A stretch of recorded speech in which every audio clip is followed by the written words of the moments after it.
결혼식 날짜까지 모두 정하고 청첩장을 돌리던 참이었습니다. 그런데 예비 신부의 SNS에서 우연히 한 장의 사진을 보고 모든 것을 되돌리고 파혼을 결심한 한 남자의 이야기가 있습니다. 그 사진이 뭐였을까요? 다른 남자와 찍은 사진이었을까요? 아닙니다. 그건 바로 그녀가 매년 그것도 같은 계절마다 방문했던 유럽의 한 휴양지 사진이었습니다.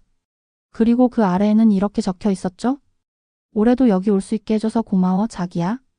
문제는 그 남자는 단 한 번도 그녀와 그곳에 가본 적이 없었다는 사실입니다. 이게 무슨 막장 드라마 같은 이야기냐고요? 안타깝게도 이건 누군가 지어낸 이야기가 아닙니다. 사랑이라는 감정 하나만 믿고 인생의 가장 중요한 계약서에 도장을 찍으려 했던 한 남자가 뒤늦게야 파트너의 실체를 마주하게 된 현실의 이야기입니다. 우리는 사랑에 빠지면 상대의 모든 것을 아름답게 보려는 경향이 있습니다. 콩깍지라는 말이 괜히 있는 게 아니죠? 하지만 그 콩깍지가 당신의 눈을 가려서 당신의 인생 전체를 뒤흔들 수 있는 치명적인 신호를 놓치게 만든다면 어떨까요? 그래서 오늘 당신의 남은 인생을 구할 수 있는 단 하나의 기준점을 제시하려 합니다. 당신의 그녀는 과연 어른입니까? 이것 하나만 제대로 확인하면 됩니다. 지금부터는 달콤한 사랑의 감정은 잠시 옆으로 밀어두고 사랑이라는 아름다운 포장지 뒤에 숨겨진 그녀의 진짜 모습을 확인하는 조금은 불편하지만 당신의 인생을 위해 반드시 필요한 이야기를 시작하겠습니다. 그 첫 번째 단서는 바로 그녀의 화려한 옷장이나 반짝이는 액세서리가 아닙니다.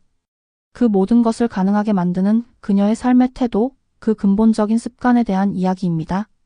우리는 흔히 상대방을 알기 위해 그 사람의 말에 귀를 기울입니다. 그녀가 어떤 생각을 하는지, 어떤 가치관을 가졌는지 궁금해하죠. 하지만 말은 얼마든지 꾸며낼 수 있습니다. 사람은 누구나 자신을 실제보다 더 나은 사람으로 보이고 싶어 하니까요. 특히 당신의 마음을 얻고 싶은 여자라면 더더욱 그럴 겁니다. 하지만 절대 거짓말을 하지 못하는 것이 있습니다. 바로 오랜 시간 동안 몸에 밴 습관입니다. 그리고 그 사람의 인생 전체를 가장 투명하게 비춰주는 습관이 바로 돈을 다루는 습관입니다. 요즘 사람들의 소셜미디어를 한번 보십시오. 그곳은 더 이상 개인의 일기장이 아닙니다. 그곳은 자신이 살고 싶은 인생의 모습을 전시하는 거대한 쇼룸이자 세상에 나를 증명하고 싶은 욕망이 담긴 이력서와도 같습니다. 우리는 그 쇼룸에 전시된 화려한 상품들을 보며 그 사람을 평가하고 때로는 사랑에 빠지기도 합니다. 주말마다 펼쳐지는 근사한 레스토랑에서의 식사, 계절이 바뀔 때마다 새롭게 등장하는 명품 가방, 1년에 몇 번씩 떠나는 해외 휴양지. 그 화려한 라이프 스타일을 보며 우리는 그녀가 아주 멋지고 행복한 삶을 살고 있다고 생각합니다. 하지만 바로 여기서 우리는 첫 번째 함정에 빠지게 됩니다. 우리는 그녀가 어떻게 그 라이프 스타일을 유지하는지에 대해서는 전혀 생각하지 않는다는 점입니다. 혹자는 이렇게 말할지도 모릅니다. 요즘은 다들 그렇게 살지 않나요? 맞습니다. 많은 사람들이 그렇게 살고 또 그렇게 살고 싶어 합니다. 하지만 중요한 것은 그렇게 사는 것 자체가 아니라 자신의 능력 안에서 그렇게 살고 있는가입니다. 마치 월급 통장이 잠시 머물다 가는 환승역처럼 변해버린 사람들이 있습니다.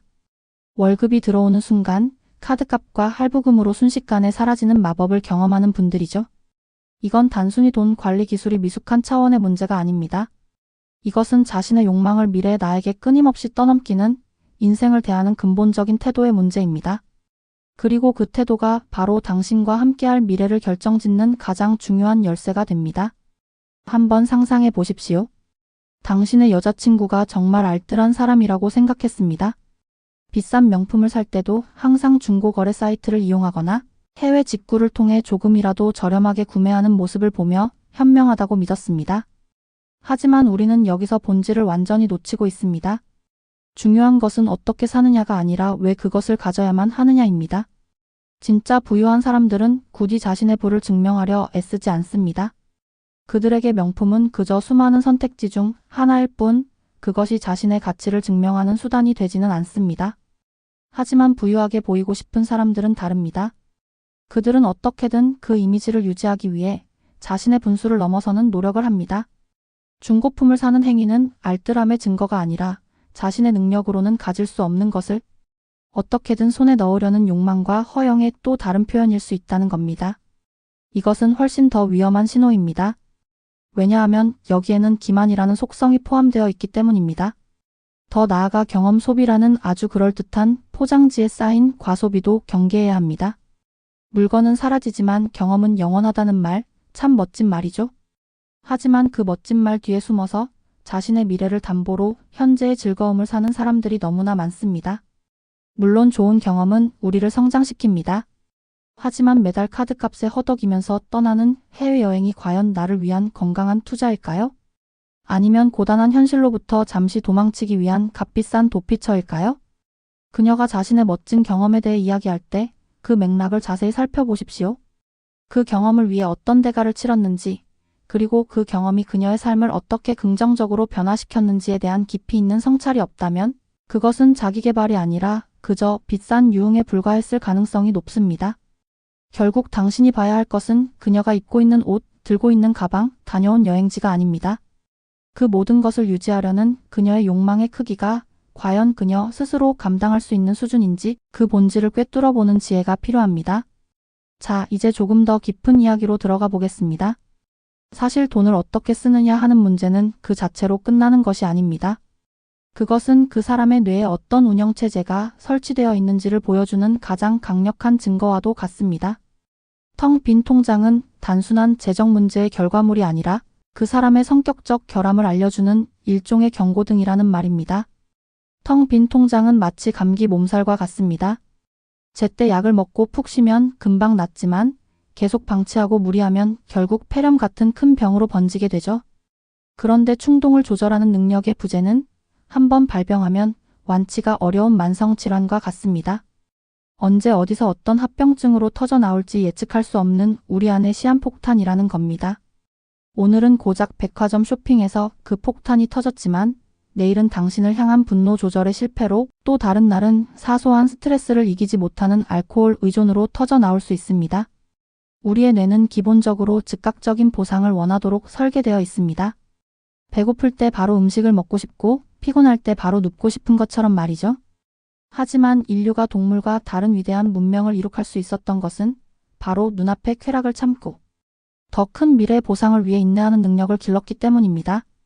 씨앗을 바로 먹지 않고 땅에 심어 더 많은 열매를 수확하는 지혜, 그것이 바로 우리를 어른으로 만드는 가장 중요한 능력, 충동 억제 능력입니다.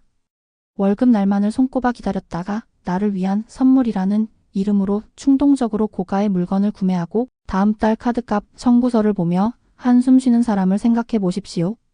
그 사람이 통제하지 못하는 것은 돈이 아닙니다. 지금 당장 이 물건을 소유하고 싶다는 자신의 원초적인 욕망, 그 충동을 통제하지 못하는 겁니다. 돈 문제는 이 충동 조절 장애라는 근본적인 문제가 가장 먼저 그리고 가장 쉽게 드러나는 현상일 뿐입니다. 이것이 정말 무서운 이유는 따로 있습니다.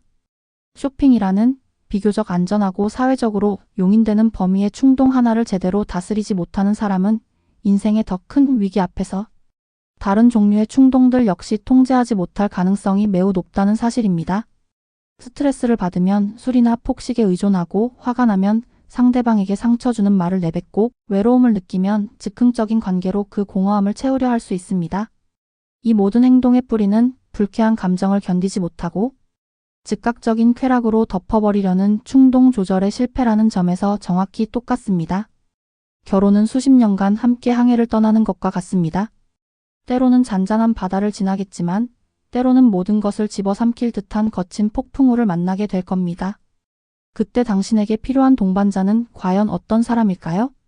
폭풍우 앞에서 함께 노를 저으며 방향을 잡으려는 사람일까요? 아니면 무섭다고 소리 지르며 구명보트에 혼자 뛰어내릴 사람일까요?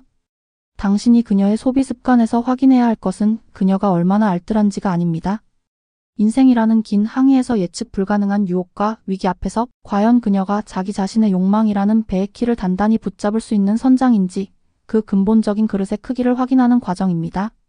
어쩌면 이런 이야기를 들으며 누군가는 이렇게 생각할지도 모릅니다. 너무 깐깐하게 구는 것 아니냐고, 사랑하면 그 정도는 감수해 줄 수 있는 것 아니냐고 말이죠. 네, 맞습니다. 과거에는 그랬을지도 모릅니다. 남자가 가장으로서 가족의 생계를 책임지는 무거운 짐을 지는 대신 아내로부터는 존중을 받고 가정의 안정을 얻는다는 사회적인 합의가 존재했으니까요. 일종의 책임과 역할의 교환이었습니다. 하지만 지금은 시대가 변했습니다. 많은 여성들이 평등을 외치며 사회의 다양한 분야에서 자신의 권리를 주장합니다. 이것은 물론 존중받아야 할 당연한 변화입니다. 하지만 안타깝게도 몇몇 경우에는 권리만 주장하고 그에 따르는 책임은 외면하는 기형적인 모습으로 나타나기도 합니다. 남편에게는 여전히 전통적인 가장으로서의 경제적 안정성과 헌신을 요구하면서 정작 자신은 평등이라는 이름 아래 그 어떤 책임도 나누어지려 하지 않는 태도 말입니다. 결혼은 이제 더 이상 낭만적인 사랑의 결실만으로 완성되지 않습니다. 그것은 당신의 인생이라는 가장 중요한 프로젝트를 함께할 동업자를 구하는 과정과도 같습니다. 당신이라면 어떤 사람과 동업을 하시겠습니까? 매번 사업 계획보다 더 많은 돈을 쓰고 문제가 생기면 남 탓을 하며 회사의 비전보다는 개인의 만족을 우선시하는 사람과 평생을 함께할 수 있겠습니까? 결혼 전에 상대의 경제관념과 삶의 태도를 꼼꼼히 확인하는 것은 결코 속물적인 행동이 아닙니다. 그것은 당신의 인생이라는 회사를 파산으로부터 지키기 위한 지극히 합리적이고 이성적인 자기 방어이며 당신의 미래에 대한 최소한의 책임감입니다. 이제 처음의 질문으로 다시 돌아가 보겠습니다. 당신의 그녀는 어른입니까? 어른은 자신의 욕망의 크기를 알고 그 욕망을 자신의 능력 안에서 책임질 줄 아는 사람입니다. 어른은 현재의 즐거움을 위해 미래를 무책임하게 끌어다 쓰지 않습니다. 어른은 문제가 생겼을 때 남 탓을 하거나 현실을 도피하는 대신 자신의 문제를 정면으로 마주하고 해결하려는 의지를 가진 사람입니다. 이것은 돈을 얼마나 많이 모았느냐의 문제가 아닙니다. 단 한 푼이 없더라도 자신의 삶을 스스로 책임지려는 건강한 태도를 가졌는지가 훨씬 더 중요합니다. 만약 당신이 이러한 현실적인 부분에 대해 진솔한 대화를 시도할 때 그녀가 오빠는 나를 사랑하지 않는구나. 혹은 왜 그렇게 속물처럼 굴어? 라며 당신을 나쁜 사람으로 몰아간다면 그것이야말로 이 관계를 다시 생각해 보아야 한다는 가장 강력한 신호입니다. 진정으로 당신을 사랑하고 미래를 함께할 생각이 있는 파트너라면 이 주제를 피하는 것이 아니라 오히려 더 적극적으로 함께 고민하고 계획을 세우려 할 것입니다. 사랑은 위대하지만 모든 현실적인 문제를 해결해주는 마법 지팡이는 아닙니다. 감정의 눈이 멀어 당신이 마주한 현실을 외면한 대가는 당신의 인생 전체가 될 수도 있다는 사실을 부디 잊지 마십시오. 돌다리도 두드려보고 건너는 심정으로 꼼꼼하게 확인하고 또 확인해서 당신의 소중한 인생을 지켜내시길 바랍니다. 오늘 제 이야기가 어떠셨나요? 여러분이 생각하는 결혼 전에 반드시 확인해야 할 파트너의 중요한 모습은 무엇인가요? 혹은 오늘 제 이야기에 대해 다른 의견이 있으시다면 그것도 좋습니다. 여러분의 소중한 경험과 지혜를 댓글로 남겨주세요. 저도 여러분의 이야기를 통해 배우고 아직 길을 찾고 있는 다른 분들에게는 그 댓글 하나하나가 등대가 되어줄 겁니다. 당신의 사랑이 당신의 인생을 파괴하는 덫이 되지 않기를 진심으로 응원하겠습니다. 지금까지 연애 코치 랩이었습니다. 감사합니다.